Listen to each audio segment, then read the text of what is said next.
আজকের গল্প হলো গুপ্তধনের চাবি। চলো দেরি না করে শুরু করা যাক আজকের গল্প। চিঠিটা হাতে নিয়ে বেশ কিছুক্ষণ ঘুমোয় বসে রইল অরিন্দম। আর সারাদিন পরিশ্রম হয়েছে। তারপর পরিতোষ বলছিল ওর শেষদার বাড়ি নিয়ে যাবে, কিন্তু অফিস থেকে মেসে ফিরে পিসিমার এই চিঠিটা সবই গোলমাল করে দিল। কিছুই যেন আর ভালো লাগছে না। চাটাও ঠান্ডা হয়ে গেল।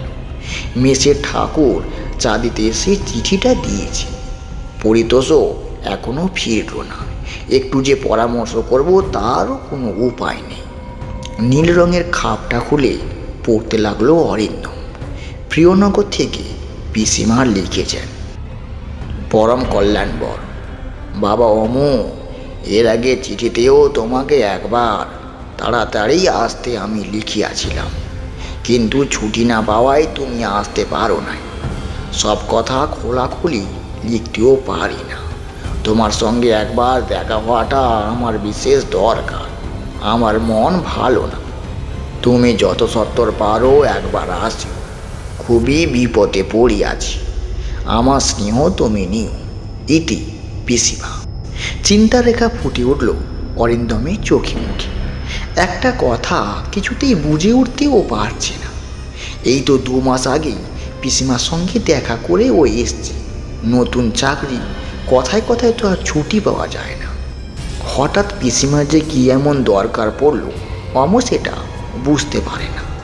মাত্র 5 বছর বয়সেই 1 মাসের ব্যবধানে বাবা মা দুজনকে হারিয়ে অরিন্দম নিঃসন্তান পিসিমার কাছে আশ্রয় পেয়েছিল।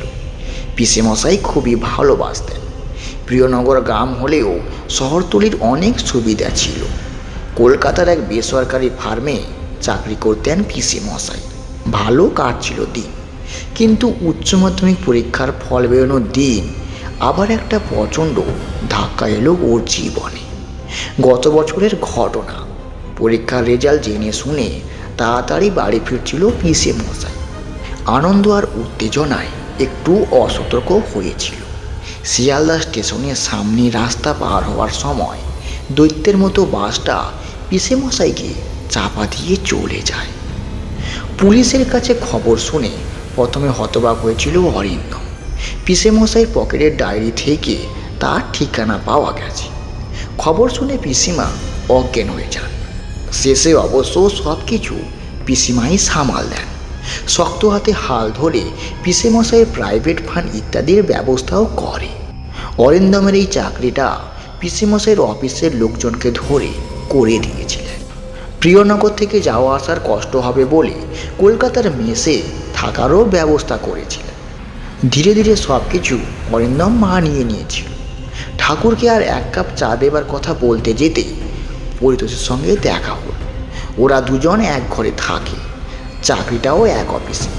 ঘরে ঢুকতেই পরিতোষ বলল, কিরে এখনও রেডি হোসনি? 6:30 বাজে প্রায়। কথার জবাব না দিয়ে পরিতোষের দিকে পিসিমার চিঠিটা এগিয়ে দিল অরিন্দম।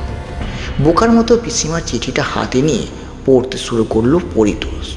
তারপর অরিন্দমের কাঁধে হাত রেখে বলল, তাহলে তো আর যাওয়াই হবে না। তা এখন কি ট্রেন আছে? হ্যাঁ, ওই রাত 8টায় একটা গাড়ি আছে, তবে প্রিয়নগর পৌঁছতে বেশ রাত হয়ে যাবে, তাই ভাবছি। আরে আর ভেবে কাজ নেই, নিশ্চয়ই পিসিমার কোনো বিপদ হয়েছে। আরে চিঠিতে তো সবার লেখা যায় না। দেরি না করে তুই বরং আজই বেরিয়ে পড়। একটা দরখাস্ত শুধু লিখিয়ে দিয়ে যা, আমি কাল অফিসে বড়বাবুকে দিয়ে দেব। শেষ পর্যন্ত রাতের ট্রেনে যাওয়া স্থির করলো অরিন্দম। জিনিসপত্র একটা ছোট্ট ব্যাগে গুছিয়ে অরিন্দম ঠাকুরের নাম স্মরণ করে রাস্তায় নেমে পড়ল। নির্দিষ্ট সময় থেকে 8 ঘন্টা দেরি করে ট্রেন ছাড়ল। ওভারের তারে গাড়ি না থাকার ফলে সব ট্রেনই দেরি করে ছাড়ছে। প্রিয়নগর স্টেশনে যখন গাড়ি পৌঁছলো তখন রাত 11টা বেজে গেছে। রাতের ট্রেন খুব বেশি লোকজন তেমন নামে না। আজ নামলো শুধু 3 জন। 2 জন যাত্রী একসঙ্গে কথা বলতে বলতে অরিন্দমের সামনে দিয়ে চলে গেল। প্ল্যাটফর্মে দাঁড়িয়ে একটু চিন্তা করলো অরিন্দম। স্টেশন মাস্টারমশাইয়ের ঘরের দরজাও বন্ধ। সামনের দিকে একটা কুকুর কান্নার সুরে ডেকে উঠতে চমকে উঠল অরিন্দম। কয়েক পা এগিয়ে গিয়ে থমকে দাঁড়ালো। স্টেশনের বাইরে কাঠবাদাম গাছের নিচে কি যেন একটা দাঁড়িয়ে আছে। মনে সাহস এনে বাদাম গাছটার দিকে পা চালালো অরিন্দম। আকাশে সরু এক ফালি চাঁদ ছিল, কিন্তু একখণ্ড আলো মেঘ এসে তাও ঢেকে দিল। স্টেশন থেকে পিসিমার বাড়ি 2 মাইলের মতো রাস্তা। কয়েকটা সাইকেল রিক্সাও থাকে। আজ ট্রেনে দেরি হচ্ছে দেখে বোধহয় চলে গেছে। বাদাম গাছটার কাছে এসে দাঁড়ালো অরিন্দম। তারপর সামনের দিকে তাকাতেই চমকে উঠল। না, চোখের ভুল নয় তো। বাদাম গাছটার আড়াল থেকে ঠিক পিসিমার মতো কে একজন সরে গেল। অরিন্দম কিছু বুঝে উঠবার আগেই পিসিমা ওর সামনে এসে বললেন, ওমু এলি বাবা, ট্রেনটা যা দেরি করলো। মুখ পড়া যতীনটা সেই আমাকে রেখে ভাড়া কাটতে গেল, আর ফেরারও নাম নেই। তা তুই আমার সঙ্গে হেঁটে চল। কি একটুখানি রাস্তা হাঁটতে পারবি তো?